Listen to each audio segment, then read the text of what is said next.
All righty. Good evening, everyone.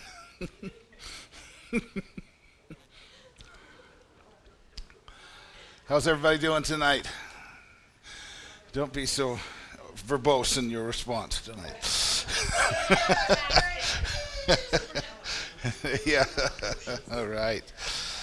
Well, welcome. If you're with us online, welcome to you too. It's Wednesday night, and we're in our Freedom From series. This is part 5. Tonight's called Freedom from Wants, and this is going to be, like Kirk requested, it'll be fluffy one tonight. How about that? Fluffy. Depends on what you consider fluff, I guess. Anyway, so part 2 was freedom from controlling others, so we're all free from that now, right? We don't do any more controlling, right? Yeah. Joanne. Yeah. Part 3 was freedom from being controlled. That means now there's no control. Nobody's in control at all here. That means because we're all free from that. And the last week was freedom from condemnation. So we all feel good about not controlling or being controlled. Now, so that leads us to freedom from want. Maybe we all want to be controlled after all of this.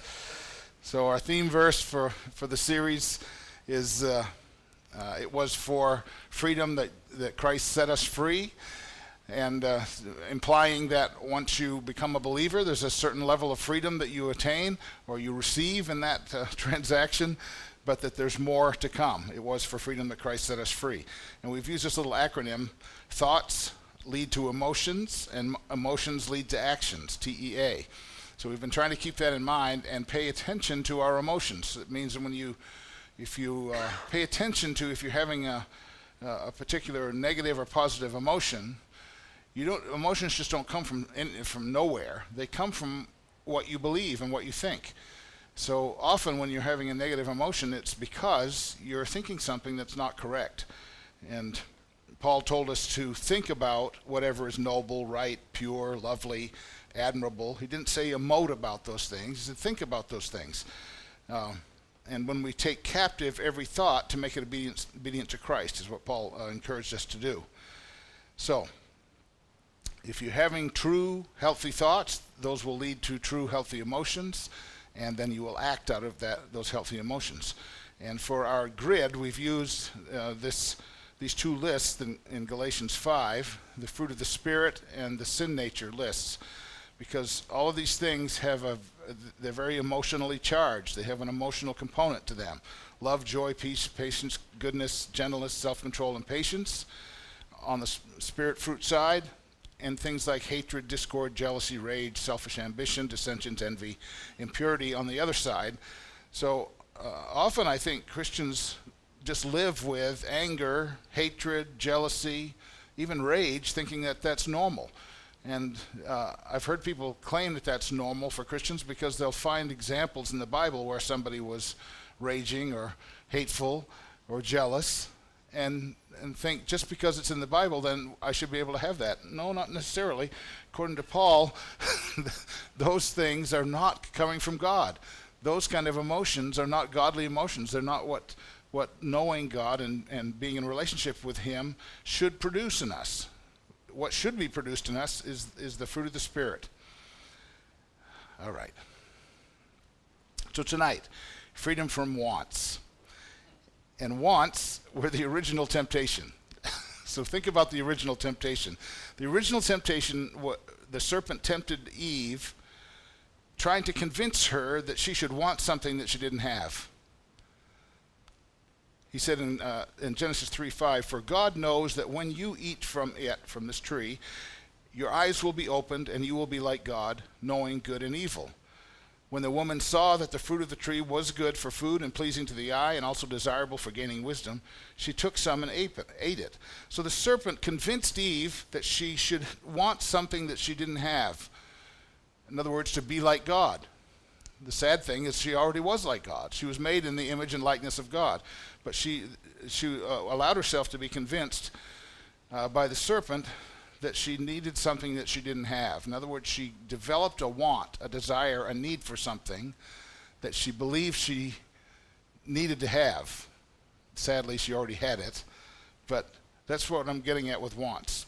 Now I've used this example before about kids. If you put a bunch of kids in a room with 50 toys, and one child picks one toy out and starts playing with it, all of a sudden that one toy has gone up in value or gone up in estimation with all of the other kids, and quite often a squabble will ensue over that one toy that just a few seconds earlier nobody was paying any attention to.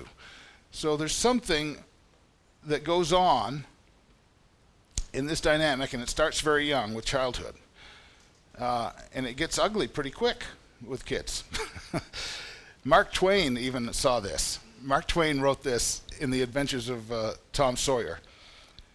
He had discovered a great law of human action without knowing it.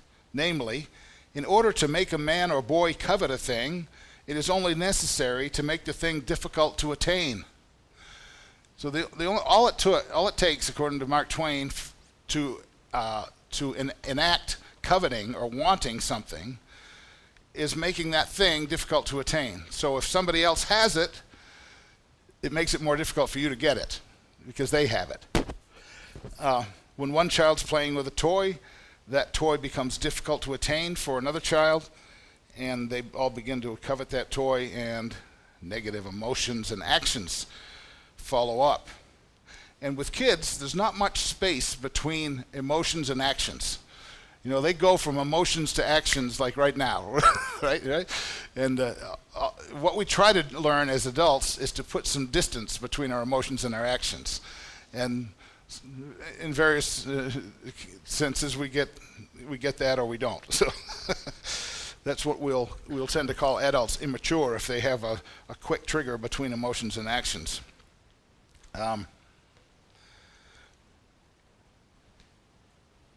All right, so let's talk about the 10th commandment a little bit. You shall not covet your neighbor's house, you shall not covet your neighbor's wife, or his male or female servant, his ox or donkey, or anything that belongs to your neighbor. Now, the 8th commandment is you shall not steal. So you'd think that the 8th commandment would have covered all of this stuff, because we'd already been told in the 8th commandment, don't steal. But in the 10th commandment, we get this list of things that you shouldn't steal or you shouldn't try to get. So why did God give us this 10th commandment? Well, it's true that you have to covet something before you steal it, but I think there's more to it than that. The word covet is translated from the Hebrew word kamad, and it means to desire, to take pleasure in, or to delight in. The 10th commandment is different, actually, than all the other 9. There's something unique about the 10th commandment. All the other 9 commandments either prohibit or command an act or an action. Commandment 1 through 9 either prohibit or command an act or an action. So let's look at them. Here's number 1, thou shalt have no other gods before me. In other words, this is the commandment, don't put any other gods before me. Thou shalt not make unto thee any graven image. Thou shalt not take the name of the Lord God in vain. Remember the Sabbath day to keep it holy. Honor thy father and thy mother. So there's a positive one. Give honor to, a lot of these are in the negative tense. Number 6, thou shalt not kill. 7, thou shalt not commit adultery. 8, thou shalt not steal. 9, thou shalt not bear false witness against thy neighbor. And 10, paraphrased, is thou shalt not covet or desire your neighbor's house, wife, servants, property, or anything that is your neighbor's. The first 9 commandments either prohibit or command a particular action, but the 10th commandment prohibits a desire. Actually, it prohibits desire. It prohibits wanting or coveting.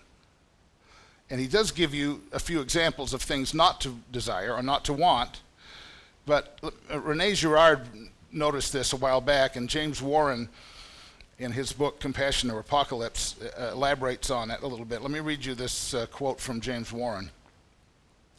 The Bible shows a stunning level of awareness in its structuring of the 10 Commandments. The prohibitions against killing, adultery, stealing, bearing false witness are all attempts to suppress acts of violence. But as Girard points out, the 10th and final commandment prohibits not an act, but desire. You shall not covet. And then those things. The Hebrew word in this commandment, usually translated covet, means simply desire, and it is prohibited because of the mimetic tendency of human beings to desire their neighbor's goods. In propounding this commandment, it is as if the writer had begun to list all of the various goods that one neighbor might wish to wrest from another: house, wife, maidservant, ox and ass, then realized that this could get to be a very long list. Wanting to bring it to an end, he wrote finally, "Nor anything that is thy neighbor's." In other words, what is finally being prohibited is acquisitive mimetic desire itself, which the writer terms covetousness. For that is really the underlying cause of the acts of violence listed in the previous commandments. In making this shift, says Gerard, the 10th commandment sketches a fundamental revolution in the understanding of desire.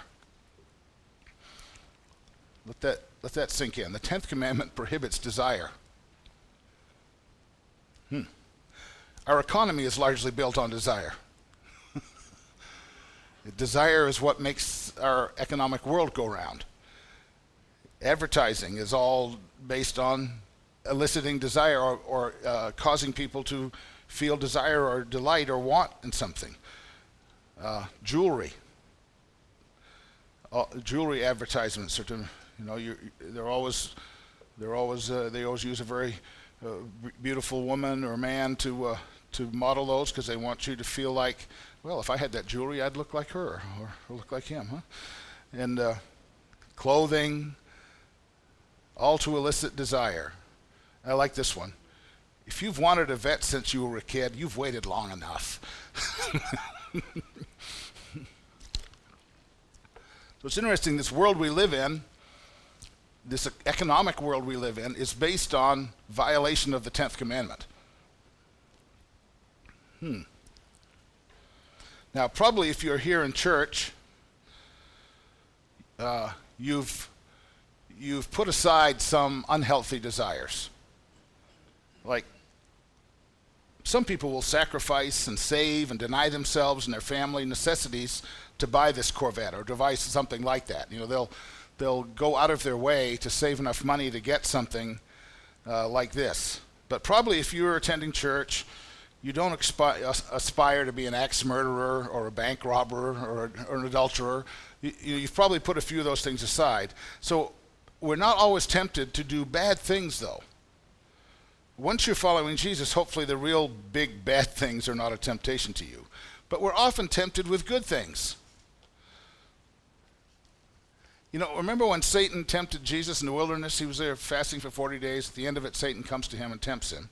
He tempted Jesus with 3 good things. They weren't bad things. Like, he didn't tempt Jesus to go steal something, to go kill somebody or anything. The first one is he tempted him with food. Jesus had been 40 days without food. Food would have been pretty tasty for him right then and there, I think. So Satan tempts him with turning stones to bread. Food, that's not a bad thing. Food is a good thing.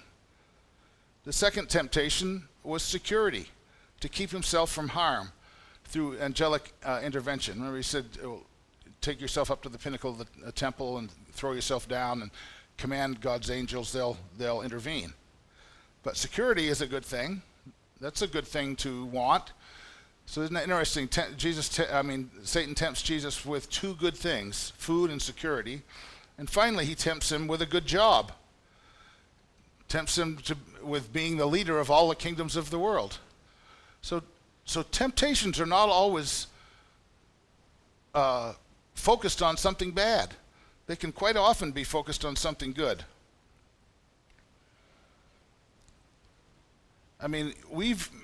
Some of us might have even experienced frustration or anger or jealousy, some of those things that we saw the kids might experience in that the difficulty over toy, because you haven't had enough food, security, or a good job. That can elicit those same kind of negative responses in us. So let's keep that in mind, and we'll do this. What is one thing you want but don't have? When I did this message before, I had people text in at the beginning of the message something that they wanted and didn't have. We didn't do that tonight, but I have an example we can work through. A lot of people would text in things like relationships. I want a husband, I want a wife, boyfriend, girlfriend, fame, fortune. As I remember it, a lot of people had ministry ideas they texted in. They want a certain kind of ministry to develop. But when your wants start to cause frustration, anger, or jealousy, I think it's time to ask some questions about your wants. And I've seen so many frustrated Christians that live their life in a constant state of frustration or jealousy because somebody else has the ministry they want but they can't get it, or anger because things aren't working out right. It's all the devil's fault. I'm constantly under attack. The devil's always after me. You know, people are always perceiving things that in a negative light that causes them to really exhibit negative fruits of the Spirit or works of the sin nature, and religify those, if that's even a word, create a religious atmosphere for those emotions to exist in, and think that they're being holy because they feel angry or frustrated or jealous about those things. I think that's the wrong way to think about that. I think we ought to step back and say, okay, just like we use this acronym, so if I'm having these sin nature emotions, what are the thoughts that are causing them? So, here's an example. Say you're a single mom, and you have some children, and you want your natural father to spend more time with you and your children, because the husband's out of the picture. So this is a want that a single mom might experience. I want my father to want to see my kids and me more. It's a good want, right? There's nothing wrong with that want, I don't think. So let's think about it, though. I'm going to give you 3 different examples of what she might be thinking to flesh this out. Okay, so here's the first one. Here's the thought: my father should want to have a healthy relationship with us. Say she's in a condition where her dad doesn't seem to want to spend time with she and her kids, but she's thinking my father should want a healthy relationship with us. That's not a bad thought, but it can lead to an unhealthy emotion like frustration. If she's frustrated because her dad just doesn't seem to have an interest in them, that frustration has, I think, more in common with the sin nature than with the fruit of the Spirit. It's not peace. Usually if you're big in frustration, you're not too big in peace at the same time, right? They don't tend to go hand in hand. So my father should want a healthy relationship with us. That thought causes frustration as an emotion, and then she might do something like tell her father how unhealthy their relationship is. Because out of frustration, you'll say things sometimes that aren't so helpful sometimes. Okay, so there's one example of a thought, emotion, and action that might come from this idea that I want my father to want to see my kids and me more. Keep the words want in mind. I want my father to want to see my kids and me more. In other words, we're talking about desires and wants, right? And getting free from those. Here's another set of 3. My father often cancels visits with us at the last minute. Now that's just a fact. It's not really a thought that she is generating. It's just a fact. You know, we make an appointment and Dad cancels it out. That could lead, though, to an emotion of anger. Like, you do that 4 or 5 times and you could get angry. You've got the kids all packed up and ready to go, and your father keeps canceling. So that might lead to an action, something like, I cancel our visits with him to teach him a lesson. In other words, I'm going to get even with my father for canceling on us by canceling on him when we're supposed to go over to his place. Let's do one more set of 3. Golf is more important to my father than his family is. Maybe her dad's a golfer. That thought could lead to an emotion of jealousy, right? He's putting golf before me and my kids, me and his daughter and his grandkids. And that emotion of jealousy, following the thought of golf is more important than my father than his family is, might lead to an action like this. I text my father scriptures on the golf course, like a good man leaves an inheritance to his children's children. You can see that happening, can't you? So, all of these examples lead to frustration, anger, and jealousy. Those are the emotional components to those three scenarios I just outlined.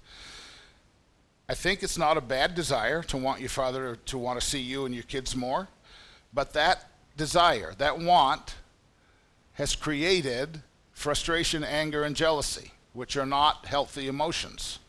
And we know that when we give place to unhealthy emotions, that typically will lead to unhealthy actions. So, let's talk it through. Oh, I need a volunteer. Who can I get to volunteer? It needs to be a woman who will make this work. Lindsay, would you read half of these for me? All right. She can play the role. You do the answers. I'll do the questions and you can do the answers, okay? So, assume that assume that Lindsay is the single mom, and I'm asking her questions about these scenarios we've just talked about. So, Lindsay, what are the emotions you feel as a result of your father not wanting to see you and your kids more? Frustration, anger, and jealousy. And what would happen if you didn't want your father to see you and your kids more? Then we would barely see my father. No, I mean what would happen to you emotionally if you didn't want your father to see you and your kids more? I guess I wouldn't get so frustrated, angry, and jealous with him. So your wanting more time with your father causes you to be frustrated, angry, and jealous. No, I'm frustrated, angry, and jealous because my father doesn't want to see us more. But I thought you said that if you didn't want him to see you more, you wouldn't get frustrated, angry, and jealous. But shouldn't my father want to see us more? I'm not asking about what your father should want. I'm asking why you get frustrated, angry, and jealous when he doesn't give you what you want. But I'm just trying to get him to be a good father and grandfather. So you're telling me that it's okay to manipulate your father to do and be what you want? I'm not asking him to do something bad. I just want him to be a good father and grandfather. So it's okay to manipulate people to get them to do good things, but not okay to manipulate them to do bad things. So that's just a way to talk through what was going on. And the point of that is to illustrate how much of the emotions we feel we generate ourselves out of our own wants and desires. But we usually don't recognize that we're generating those emotions.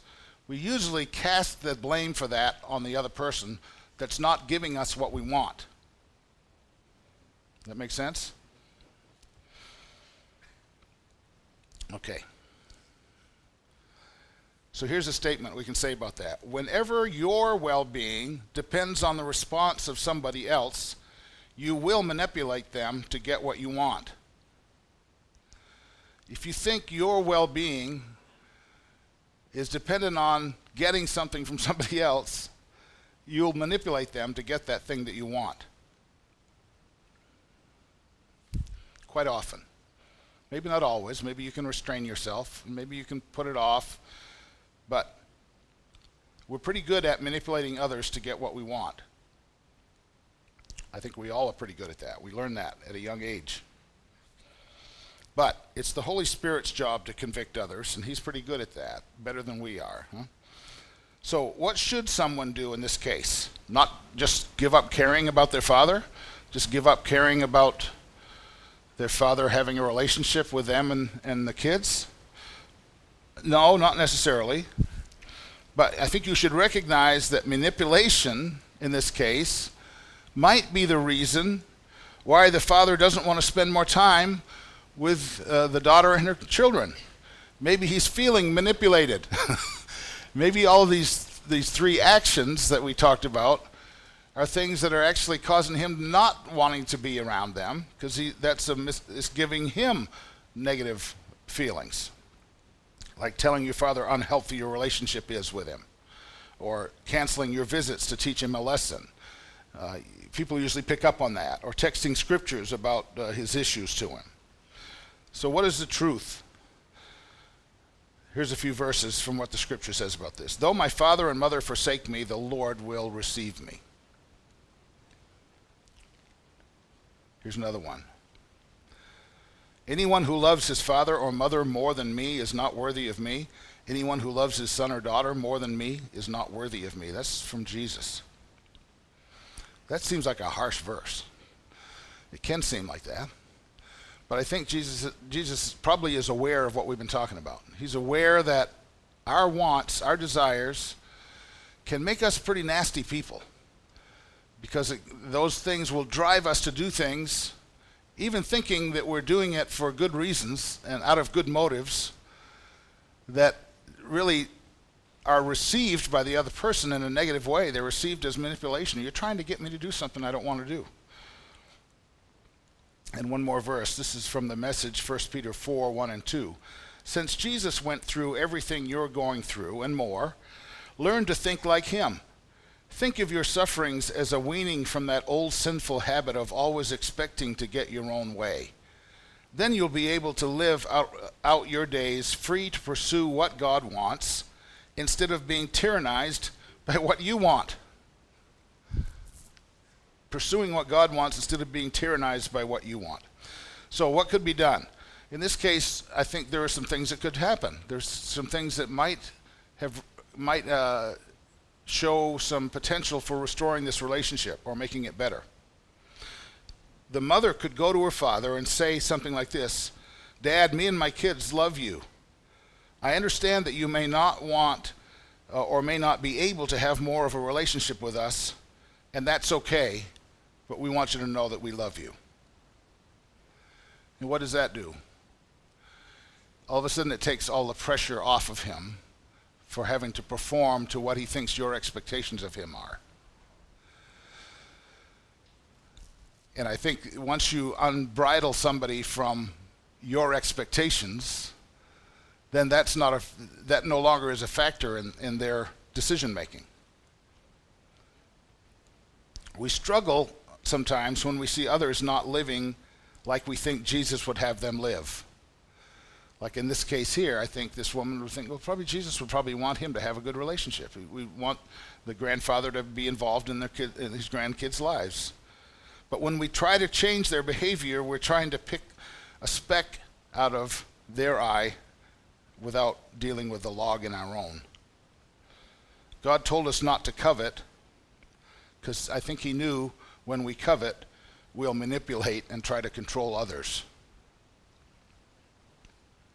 He told us not to covet because when we covet, we hurt others, trying to get them to give us what we want.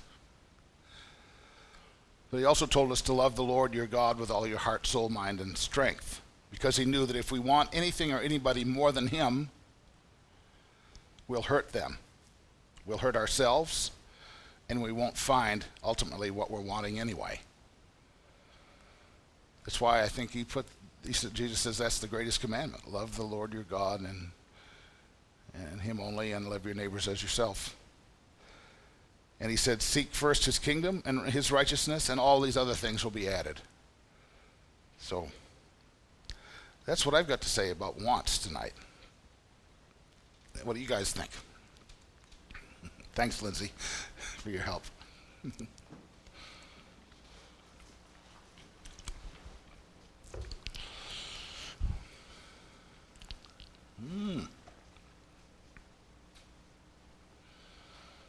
This one was a hard one for me to work through because, wants and desires are really a strong part of us.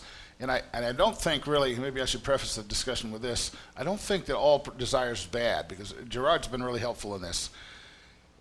He sees mimetic desire as one of the things that distinguishes humans from the animal kingdom.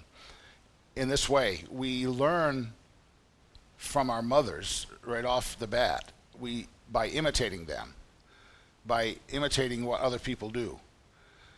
And that's good. That's something that, see, we don't have the instinctual capability that animals have. What we have is this mimetic capability, this ability to mimic others' desires. And we even are really good at picking up on what other people want without them directly telling us what they want.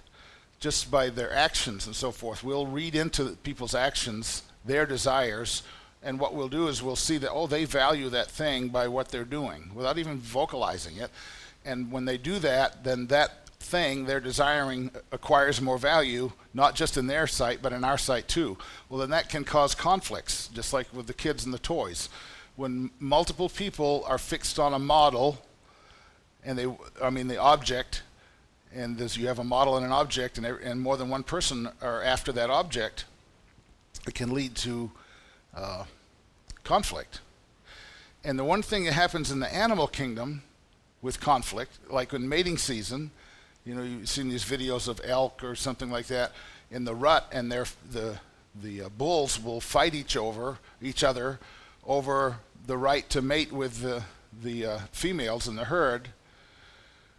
They'll fight for a while, but eventually the losers just stop fighting and they go away.